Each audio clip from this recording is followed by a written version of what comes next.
Welcome to the Books Bible Study. We are going through the entire Bible, beginning at Genesis, ending at Revelation. So we are going to be on Genesis chapter 21 today. Verse 1. And the Lord visited Sarah as he had said, and the Lord did for Sarah as he had spoken. Verse 2. For Sarah conceived and bore Abraham a son in his old age at the set time of which God had spoken to him.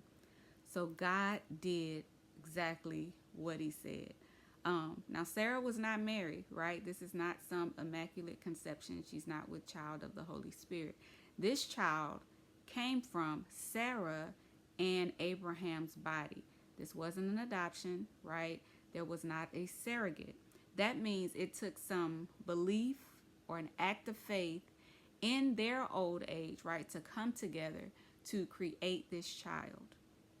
And so I want to encourage those who feel that a promise is dead because of an inconvenience or some type of physical limitation, right? Do your part and God will do his. He will do exactly what he said. Verse 3. And Abraham called the name of his son who was born to him, whom Sarah bore to him, Isaac. Verse 4. Then Abraham circumcised his son Isaac when he was 8 days old, as God had commanded him. So Abraham is remembering and continuing to be obedient to the covenant that he made with God, right? Isaac's name means laughter. And we remember that both his father and his mother laughed, right? When God told them that, hey, you are going to bear a son. Abraham laughed in chapter 17. Sarah laughed in chapter 18, right? Just thinking of the idea of having a child at this age. Verse 5.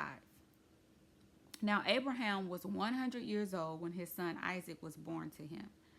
Verse 6. And Sarah said, God has made me laugh, and all who hear will laugh with me. Verse 7. She also said, who would have said to Abraham that Sarah would nurse children?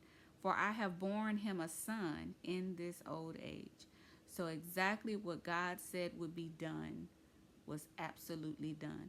Not only was her womb opened, right, but her entire body had to be miraculously renewed in order to carry the child, to go through the labor, right, and even to nurse him. Every part of her body needed to be rejuvenated from her bones to her muscles, right? So she was no longer operating or living with a body that was deteriorating or low functioning at this point, okay? And only God could be glorified for this, okay? There wasn't any science, there wasn't any magic that could do what was done with their bodies, okay? Verse 8. So the child grew and was weaned, and Abraham made a great feast on the same day that Isaac was weaned. Verse 9. And Sarah saw the son of Hagar the Egyptian, whom she had borne to Abraham, scoffing. So here they have this great feast celebrating Isaac being weaned, and Sarah does not like Ishmael's reaction. Okay, verse 10. Therefore she says to Abraham, cast out this bondwoman and her son, for the son of this bondwoman shall not be heir with my son, namely Isaac. Verse 11. And the matter was very displeasing in Abraham's sight because of his son. You have to remember, both of them came from his body. They are both his children, right? Verse 12. But God said to Abraham, do not let it be displeasing in your sight because of the lad or because of your bondwoman. Whatever Sarah has said to you, listen to her voice. For in Isaac your seed shall be called. 13. Yet I will also make a nation of the son of the bondwoman, because he is your seed. Okay, so remember God telling Abraham in chapter 17 that Ishmael's descendants would be numerous as well. He said 12 princes would come from him, right? But the promise was to Isaac. Okay, verse 14. So Abraham rose early in the morning and took bread and a skin of water And putting it on her shoulder, he gave it and the boy to Hagar and sent her away. So this time, instead of fleeing, she sent away. Okay. Then she departed and wandered in the wilderness of Beersheba. Verse 15. And the water in the skin was used up, and she placed the boy under one of the shrubs. Verse 16. Then she went and sat down across from him at a distance of about a bow shot, for she said to herself, let me not see the death of this boy. So she sat opposite him and lifted her voice and wept. Verse 17. And God heard the voice of the lad. Then the angel of God called to Hagar out of heaven and said to her, what ails you, Hagar? Fear not, for God has heard the voice of the lad where he is. Verse 18. Arise, lift up the lad, and hold him with your hand, for I will make him a great nation. Okay, so he is still the seed of Abraham, of the Abraham that does have a covenant with God, but God heard Ishmael under those shrubs, right? This was not his doing. He had no control over how he was conceived. It was not his fault that he was born into the situation. Okay, so I find that comforting that even in this, God heard his cries. Okay, verse 19. Then God opened her eyes, and she saw a well of water. And she went and filled the skin with water and gave the lad a drink. Verse 20. So God was with the lad, and he grew and dwelt in the wilderness and became an archer. Verse 21. He dwelt in the wilderness of Paran, and his mother took a wife for him from the land of Egypt. Then verse 22 says, and it came to pass at that time that Abimelech and Phicol, the commander of his army, spoke to Abraham, saying, God is with you in all that you do. Verse 23. Now therefore swear to me by God that you will not deal falsely with me, with my offspring, or with my posterity, but that according to the kindness that I have done to you, you will do to me and to the land in which you have dwelt. So Abimelech is trying to secure his offspring, right? Abraham is not just some little shepherd boy, okay? He has influence, even politically, because kings desire to bless him and have blessed him, right? And now he is desiring to make a covenant with him.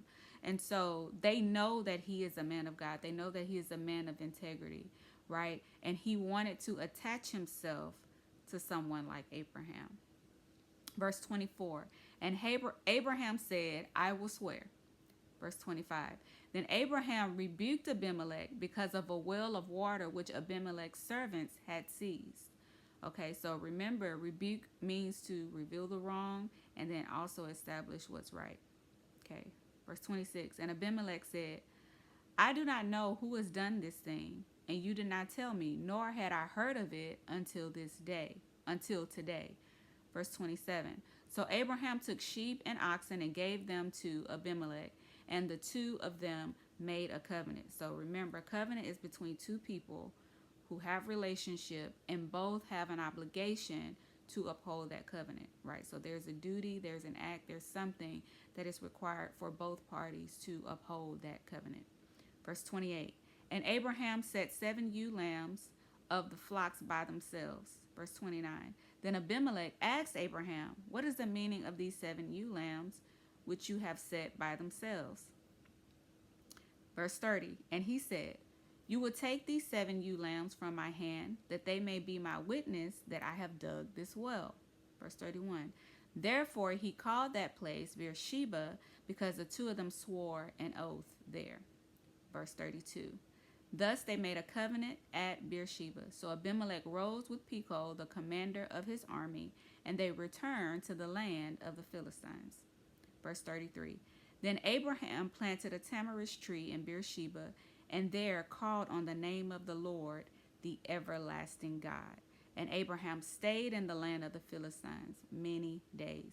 So here at the end of this chapter, we come to another name of God, right? El Olam. El Olam, O-L-A-M, which means everlasting God. This name emphasizes God's eternal nature, Okay, he is unchanging and he exists perpetually. So El Olam is everlasting God. In this chapter, I am reminded of Hagar's attitude, right? And I think we should really be careful with mockery and jealousy and envy and things like that, because it didn't seem to benefit them. I think humility, even in a difficult situation, even if it's a situation you didn't put yourself in, would have probably allowed them to live a life that was comfortable, right? Also, I am reminded of the creative power of God, right? So thinking back to Genesis 1, when God said, let there be, whatever he said, let there be, it was, right? So when God said, you will have a son, every part that was needed in Sarah and Abraham's body for conception, for pregnancy, for birth, it just was, right? Just like light. He said, let there be light, right? He said, let there be light, and it was immediately. Okay? It wasn't light a few days later. It wasn't light when it felt like being light. It was light immediately at his word.